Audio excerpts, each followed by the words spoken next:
Hello നമസ്കാരം. ഞാൻ ജയശ്രീ ഗോവിന്ദൻ, റെഫറി റിട്ടയർമെന്റ് കൺസൾട്ടന്റ്. എന്തുകൊണ്ടാണ് ആളുകൾക്ക് ഫിനാൻഷ്യൽ സ്ട്രഗിൾ ഉണ്ടാവുന്നത് എന്ന് അറിയാവോ? എന്തുകൊണ്ട്? പല ആളുകളും പറയാറുണ്ട്, എനിക്ക് ഭയങ്കര ടൈറ്റാണ്, മണി ടൈറ്റാണ്, അല്ലെങ്കിൽ ഫിനാൻഷ്യലി ഭയങ്കര സ്ട്രഗിളാണ്, സ്ട്രെസ്സാണ് എന്നൊക്കെ. എന്തുകൊണ്ട് ഇങ്ങനെ സംഭവിക്കും? ഇതൊരു മണി പ്രോബ്ലം അല്ല. സത്യം പറഞ്ഞാൽ ഫിനാൻഷ്യൽ സ്ട്രഗിൾ ഉണ്ടാകുന്നത് മണി പ്രോബ്ലം കൊണ്ടല്ല, മറിച്ച് നമ്മളുടെ ഒരു സെൽഫ് എസ്റ്റീം പ്രോബ്ലമാണ്. അതായത് ഒരു മൈൻഡ് സെറ്റ് പ്രോബ്ലമാണ്. പല ആളുകളും എന്താ ചെയ്യുന്നതെന്ന് വെച്ചാലുണ്ടെങ്കിൽ അവർ കിട്ടുന്ന എമൗണ്ട് മുഴുവൻ എക്സ്പെൻസ് ആക്കിയും ഒക്കെ പോകും. അതിന് നല്ല രീതിയിൽ ഫിനാൻഷ്യൽ പ്ലാനിങ് നടത്താതെ അവർ കൃത്യമായ ഒരു ഗോൾ സെറ്റ് ചെയ്യാതെയൊക്കെ മുന്നോട്ട് പോകുന്നത് കൊണ്ടാണ് അവർക്ക് ഫിനാൻഷ്യൽ സ്ട്രഗിൾ ഉണ്ടാകുന്നത്. ഇത് നമ്മൾ ഇതുവരെ ശീലിച്ചു വന്ന കാര്യങ്ങൾ അല്ലെങ്കിൽ നമ്മൾ കണ്ടു വളർന്ന കാര്യങ്ങൾ അത് അതേപടി നമ്മൾ അനുസരിക്കുന്നത് കൊണ്ടാണ്.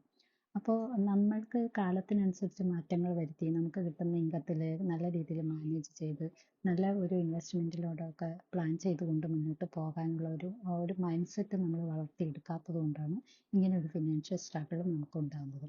കാലത്തിനനുസരിച്ചുള്ള മാറ്റങ്ങളും അതിനുള്ള അറിവുകളും നേടിക്കൊണ്ട് നമ്മൾക്ക് ലഭിക്കുന്ന എമൗണ്ടിനെ നമ്മൾ നല്ല രീതിയിൽ മാനേജ് ചെയ്ത് അതിനെ വളർത്തിയെടുക്കുന്നതോടെ നമുക്ക് ഈ ഫിനാൻഷ്യൽ സ്ട്രഗിൾ ഇല്ലാതെയാക്കാനായിട്ട് സാധിക്കും. അതിനൊരു ആദ്യം തന്നെ വേണ്ടത് നമ്മുടെ മൈൻഡിനെ നമ്മൾ അതിന് പാകപ്പെടുത്തുക എന്നുള്ളതാണ്.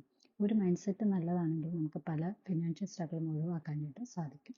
അപ്പോൾ കൂടുതൽ ഫിനാൻഷ്യൽ ടിപ്സിനും അതുപോലെ തന്നെ മറ്റു ഗൈഡൻസിനും വേണ്ടിയിട്ട് ഞങ്ങളെ കോൺടാക്ട് ചെയ്യാവുന്നതാണ്. അടുത്തൊരു എപ്പിസോഡിൽ കാണുന്നവരെ ടേക്ക് കെയർ. ബൈ.